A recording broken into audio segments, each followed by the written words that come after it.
নমস্কাৰ সকলোকে স্বাগতম জনাইছো আসাম কেৰিয়াৰ পইণ্ট ইউটিউব চেনেলটোলৈ তো বন্ধুসকল আজিৰ এই ভিডিঅ'ত আমি আপোনালোকৰ আগন্তুক অনুষ্ঠিত হ'ব লগা এপিএসসি গ্ৰেড 4 পৰীক্ষাৰ বাবে সহায়ক হোৱাকৈ আসাম জিকে এটা নতুন ক্লাছ লৈছো ইয়াতে আমি মোস্ট ইম্পৰ্টেন্ট কেইটামান আসাম জিকে চাম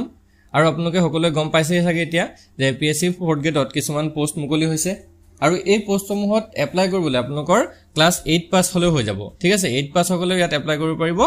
8 পাছ 10 পাছ আৰু 12 পাছ অকল হাই সেকেন্ডাৰী লৈকে আপোনালোকে এপ্লাই কৰিব পাৰিব বিএ পাছ বা গ্ৰেজুৱেচন কৰা সকলে ইয়াত এপ্লাই কৰিব নোৱাৰে আৰু এটা ইয়াত ভাল কথা আছে যে আপোনালোকৰ যিখন কোৱেশ্চন পেপাৰ থাকিব সেই কোৱেশ্চন পেপাৰখন অকল ক্লাছ 6 7 আৰু 8 লেভেললৈকে থাকিব ঠিক আছে তাতকৈ বেছিকৈ আপোনালোকে চোৱাৰ দৰকাৰ নাই তো জানিব যে একেবাৰে সহজ ধৰণৰ কোৱেশ্চন পেপাৰখন আহিব ঠিক আছে আৰু এটা কথা আমি জনাই থওঁ আপোনালোকে যদি এতিয়া ক্লাছ 6 7 বা 8 ৰ কিতাপখিনি গুটেইখিনি আনি পিনে কালেক্ট কৰি পিনে পঢ়িবলৈ যায় তেতিয়া বহুত সময় লাগিব কাৰণ এক্সামটো খুব বেছি 2-3 মাহৰ ভিতৰতে পাতি দিব তেওঁলোকে সো সেই কাৰণে ইমান আপোনালোকে পঢ়িব নোৱাৰে সেই কাৰণে আমি কিছুমান পিডিএফ আপোনালোকৰ বাবে বনাইছো এতিয়া আপোনালোকে সোশ্যাল সায়েন্স তাৰ পিছতে আসাম জিকে আৰু এনভায়ৰনমেন্ট এনেকুৱা ধৰণৰ যিখিনি সায়েন্স এনেকুৱা ধৰণৰ পিডিএফ খিনি আমি আপোনালোকৰ বাবে তৈয়াৰ কৰিছো অলৰেডি সেইখিনি যদি লাগে কেৱল 49 ত আপোনালোকে পাই যাব ঠিক আছে কেৱল 49 ত এই পিডিএফ খিনি আপোনালোকক আমি দি দিম যাতে আপোনালোকে কষ্ট কৰি ইমান কিতাপখিনি পঢ়িব নালাগে আমাৰ পিডিএফতে সকলোখিনি পাই যাব ঠিক আছে আৰু পিডিএফ খিনি পাবলৈ আমাক এই নম্বৰটোত WhatsApp মেছেজ কৰিব নম্বৰটো হৈছে 8133840965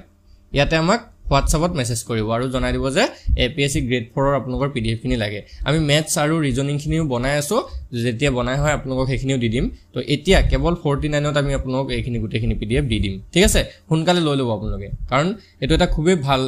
পোষ্ট হয় আৰু ইয়াতে যেহেতু কৈছো নহয় 8 পাস সকলে এপ্লাই কৰিব পাৰে তো বহুত আপোনালোকৰ কোনো টান ধৰণৰ কোৱেশ্চন পেপাৰ নাহে দি চাওক অন্তত দি চাওক আপোনালোকৰ কোনো এপ্লিকেশন ফিসু ইয়াত নালাগে সো এক্সামটো দি চাওক কোনো যদি আপোনালোকৰ লাকত থাকে পায়ো যাব পাৰে কিন্তু পোষ্ট কম যেহেতু পোষ্ট কম হেতু কাৰণে ভাবিব যে আপোনালোকে পোষ্ট কম আমি এপ্লাই নকৰো বা নপঢ়ো এনেকুৱা নহয় যদি আপোনালোকৰ লাকত থাকে আপুনিও পাই যাব পাৰে ঠিক আছে সেই কাৰণে এতিয়াৰ পৰা পঢ়ি থাকক সো এতিয়া আমি ভিডিওটো ষ্টাৰ্ট কৰো কোৱেশ্চনখিনি চাও ফাৰ্স্ট কোৱেশ্চনটো কি দিছে Which day is observed as Rhino Day in Assam? কোনটো দিন অসমত গড় দিৱস হিচাপে পালন কৰা হয় ইয়াৰ শুদ্ধতৰটো যে অপচন সি 22 সেপ্টেম্বৰ অৰ্থাৎ 22 সেপ্টেম্বৰ তাৰিখে অসমত গড় দিৱস পালন কৰা হয় নেক্সট কোৱেশ্চনটো চাওক ইন হুইচ ডিস্ট্ৰিক্ট শ্ৰী সূৰ্য পাহাৰ ইজ লোকেটেড শ্ৰী সূৰ্য পাহাৰ কোনখন জিলাত অৱস্থিত তো এইটো হৈছে অপচন বি গোৱালপাৰা জিলাত Next question, which one is the highest mountain ranges in Assam? কোনটো অসমৰ সৰ্বোচ্চ পৰ্বতমালা তো এটো হৈছে অপচন সি বৰাইল ৰেঞ্জ ঠিক আছে বৰাইল পৰ্বতমালাটো হৈছে অসমৰ সৰ্বোচ্চ পৰ্বতমালা নেক্সট কোৱেশ্চনটো হৈছে সতী সাধিনী was a queen of which dynasty সতী সাধিনী কোন বংশৰ ৰাণী আছিল তো ইয়াৰ শুদ্ধতৰটো অপচন সি চুটিয়া ঠিক আছে সতী সাধিনী চুটিয়া বংশৰ ৰাণী আছিল Next question, which state is not covered under the jurisdiction of Guwahati High Court? কোনখন ৰাজ্য গুৱাহাটী উচ্চ ন্যায়ালয়ৰ অধিকাৰ ক্ষেত্ৰত অন্তৰ্ভুক্ত নহয় তো এটো হ'ব option D Tripura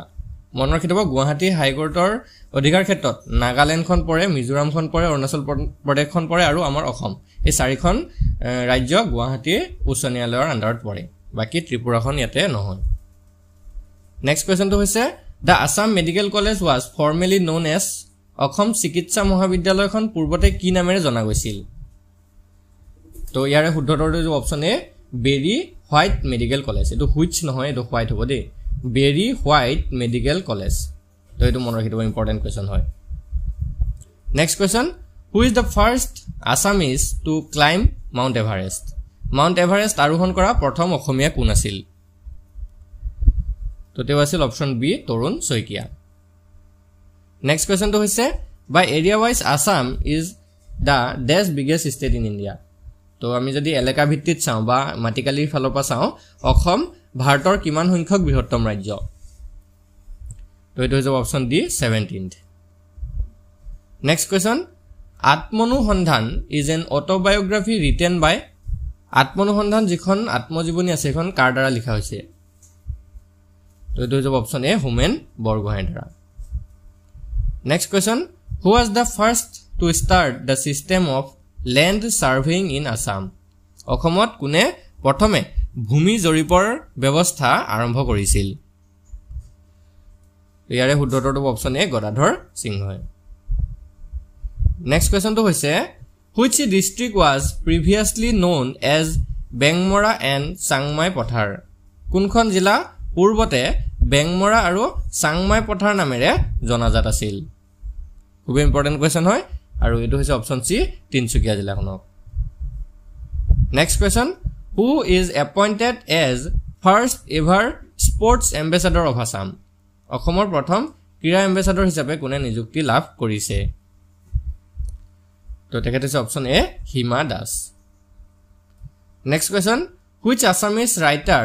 is also known as উপন্যাস সম্ৰাট কোনজন অসমীয়া সাহিত্যিকক উপন্যাস সম্ৰাট বুলি জনা যায় শুদ্ধটো অপচন সি ৰজনীকান্ত বৰদলৈ ঠিক আছে মনত ৰাখিব ৰজনীকান্ত বৰদলৈক উপন্যাস সম্ৰাট বুলিও জনা যায় নেক্সট কোৱেশ্চনটো হৈছে what is the meaning of the word I in the festival name Ali Ai Ligang তো Ali Ai Ligang যেটো উৎসৱ আছে এই উৎসৱৰ নামৰ থকা যেটো আই এই আই শব্দটোৰ অৰ্থ কি হয় তো এটো হৈছে অপচন বি ফ্ৰুইট অৰ্থাৎ আই শব্দৰ অৰ্থটো হৈছে ফল next question the Boisagu festival is celebrated by which ethnic group of Assam Baisagu উৎসৱ অসমৰ কোনটো জনগোষ্ঠীয়ে পালন কৰে তো এটো হৈছে অপচন এ বড়ো অসমৰ বড়ো জনগোষ্ঠীৰ লোকসকলে বৈশাগু উৎসৱ পালন কৰে next question which of the following wildlife sanctuaries is located in Udalguri district তলত উল্লেখ কৰা বন্যপ্ৰাণী অভয়াৰণ্যসমূহৰ ভিতৰত কোনখন উদালগুৰি জিলাত অৱস্থিত তো এইখন হৈছে option B Barnadi next question the rainforest research institute in Assam is located অসমৰ বৰ্ষাৰণ্য গৱেষণা প্ৰতিষ্ঠানটো ক'ত অৱস্থিত শুদ্ধটো অপচন ডি যোৰহাটত অৱস্থিত নেক্সট কোৱেশ্চনটো হৈছে Hamren is the headquarter of which one district Hamren কোনখন জিলাৰ মুখ্য কাৰ্যালয় তো বন্ধুসকল ইয়াৰ শুদ্ধটো option D West Karbi Anglong অৰ্থাৎ হামৰেনখন হৈছে পশ্চিম কাৰ্বি আংলঙৰ মুখ্য কাৰ্যালয় পিছৰ প্ৰশ্নটো হৈছে দ্য নোবেল অভিযাত্ৰী ৱাজ ৰিটেন বাই অভিযাত্ৰী উপন্যাসখনৰ লেখক কোন হয় বন্ধুসকল ইয়াৰ শুদ্ধটো অপচন সি নিৰুপমা বৰগোহাঁই পিছৰ প্ৰশ্নটো হৈছে which Assamese poet is also known as ধনী কবি কোনজন অসমীয়া কবি ধনী কবি নামেৰেও পৰিচিত তো তেওঁ হৈছে অপচন বি বিনন্দ চন্দ্ৰ বৰুৱা পিছৰ প্ৰশ্নটো হৈছে which dance form of Assam made a world record and listed in Guinness World Record অসমৰ কোনটো নাচে বিশ্ব অভিলেখ গঢ়ি গিনিছ ওয়াৰ্ল্ড ৰেকৰ্ডছত নিজৰ নাম অন্তৰ্ভুক্ত কৰে তো এই অপচন কিটা যদি আমি চাওঁ অপচন বি টো হ'ব বিহু ডেন্স ঠিক আছে ইয়াতে আৰু এটা ডেন্স অসমৰ আৰু এটা ডেন্সে ওয়াৰ্ল্ড ৰেকৰ্ড কৰিছে আৰু হেতু হৈছে ঝুমুৰ ডেন্স ঠিক আছে মন ৰাখি থব যদি বিহু আৰু ঝুমুৰ দুইটা আহে সো আপোনালোকৰ এ এন বি এনেকুৱা এটা অপচন আহিব এ এন বি এনেকুৱা এটা অপচন আহিব হেতু ৰাইট দি দিব আৰু যদি বিহু আহে তেতিয়া বিহুটোকে দিলে যদি হে ঝুমুৰটো এক্সট্ৰাকে আহে তেতিয়া ঝুমুৰটো দি দিব ঠিক আছে আমাৰ অসমৰ দুটা ডেন্সে এটা বিহু আৰু এটা ঝুমুৰ দুটা ডেন্সে ওয়াৰ্ল্ড ৰেকৰ্ড গঢ়িছে ঠিক আছে বুজি পাইছে চাগে next কোৱেশ্চনটো How many dancers perform bihu dance in one field to make Guinness World Record?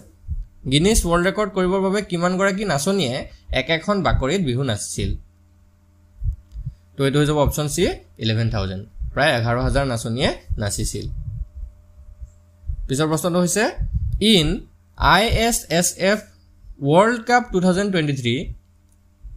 হৃদয় Hazarika of Assam received dash medal in the final ISSF বিশ্বকাপ 2023 ত হৃদয় হাজৰিকাই কি পদক লাভ কৰিছিল শুদ্ধটো অপচন সি সিলভাৰ অৰ্থাৎ ৰূপৰ পদক লাভ কৰিছিল নেক্সট কোৱেশ্চন দ্য পুৱা Mecca at Hajo was associated with হাজোৰ পুৱা মক্কাৰ নাম জড়িত হৈ আছে কাৰ হৈতে জড়িত হৈ আছে মানে ঠিক আছে হাজোৰ পুৱা মক্কা কাৰ হৈতে জড়িত হৈ আছে ইয়াৰে শুদ্ধটো অপচন বি গিয়াসউদ্দিন আউলিয়া গিয়াসউদ্দিন আউলিয়াৰ হৈতে হাজোৰ পুৱা মক্কাৰ নামটো জড়িত হৈ আছে next question from which village did the coaches originate কোনখন গাঁৱৰ পৰা কোচসকলৰ উদ্ভৱ হৈছিল তো এইটো হৈ যাব অপচন এ চিকনাঝাৰ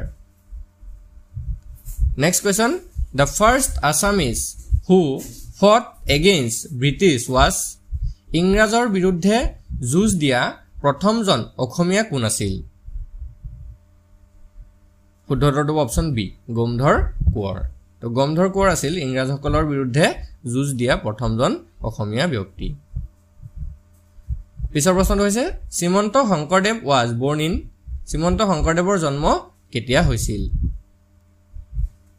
শুদ্ধটো অপচন বি 1449 অৰ্থাৎ 1449 খ্ৰীষ্টাব্দত শ্ৰীমন্ত শংকৰদেৱৰ জন্ম হৈছিল পিছৰ প্ৰশ্নটো হৈছে the Ahoms entered the Brahmaputra valley in আহোমসকলে কোন চনত ব্ৰহ্মপুত্ৰ উপত্যকাত প্ৰৱেশ কৰিছিল শুদ্ধটো অপচন সি 1228 AD অৰ্থাৎ 1228 খ্ৰীষ্টাব্দত পিছৰ প্ৰশ্নটো হৈছে Ahom among the following who was known as Buddhi Swarganarayan তলৰ কোনজনক বুদ্ধি স্বৰ্গনাৰায়ণ বুলি জনা যায় শুদ্ধটো অপচন বি প্ৰতাপ সিংহ স্বৰ্গদেউ প্ৰতাপ সিংহক বুদ্ধিৰ স্বৰ্গনাৰায়ণ বুলিও জনা যায় এটো আজি ভিডিঅ'ৰ শেষৰ প্ৰশ্ন who among the following from Assam join the famous Dandi March অসমৰ কোনে বিখ্যাত দাণ্ডি যাত্ৰাত ভাগ লৈছিল তো তেখেত আছিল অপচন এ লীলাধৰ বৰুৱা তো এটো মনত ৰাখিব অসমৰ পৰা লীলাধৰ বৰুৱাই বিখ্যাত দাণ্ডি যাত্ৰাত ভাগ লৈছিল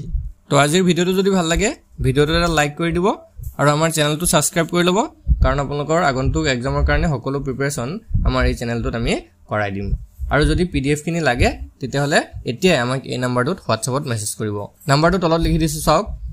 8133840965 এইটোত আমাক হোৱাটছআপত মেছেজ কৰিব ঠিক আছে মেছেজ কৰি জনাই দিব যে আপোনালোকৰ এপিএসসি গ্ৰেড 4 ৰ কাৰণে পিডিএফ খিনি লাগে ঠিক আছে যিমানখিনি পিডিএফ আমি বনাইছে গোটেইখিনি আপোনালোকক দি দিম ধন্যবাদ